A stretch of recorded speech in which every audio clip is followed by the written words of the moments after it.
Morning. Today, I thought it maybe makes sense to introduce something that I've worked in I would say in the last 2 years with. And this is AMFAP.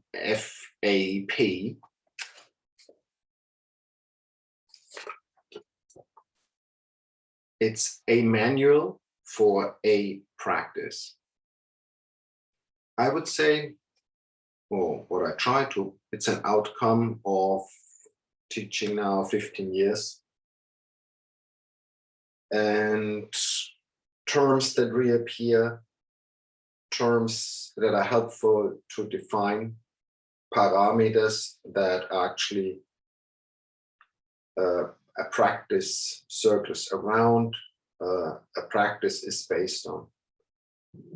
So I think the manual is needed to kind of solidify aesthetic practical thinking in contrast to a discursive upload of the curriculum of art education in general.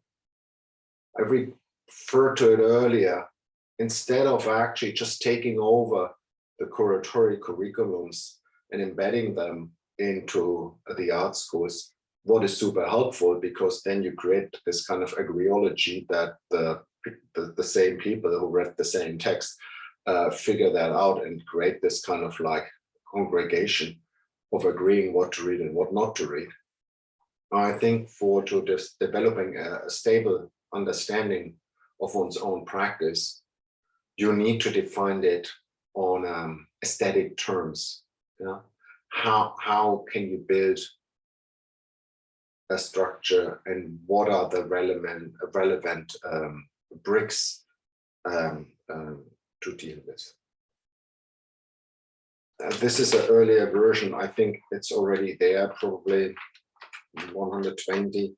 It grew up over the years to probably 300 terms, and it's supposed to work pretty pragmatically. So, okay, at some points there are references to other people's ideas, but I think mostly I try to define the term in a very basic understanding, so you can take that definition and move them on to your own. So it's actually a kind of a practical index that the index itself can already kind of like instigate an aesthetic practical discussion. Yeah, so it's whatever, installation, instinct, ethics, talking about European evaluation, politics, fabrication, freedom, diffusion, discipline, discourse, communication, consumption aesthetics, the curatorial shelf. So the things that some of them I've mentioned already, but that will come up now during these short lectures, they fall out of this index. Yeah, so a manual for a practice, meaning every practice.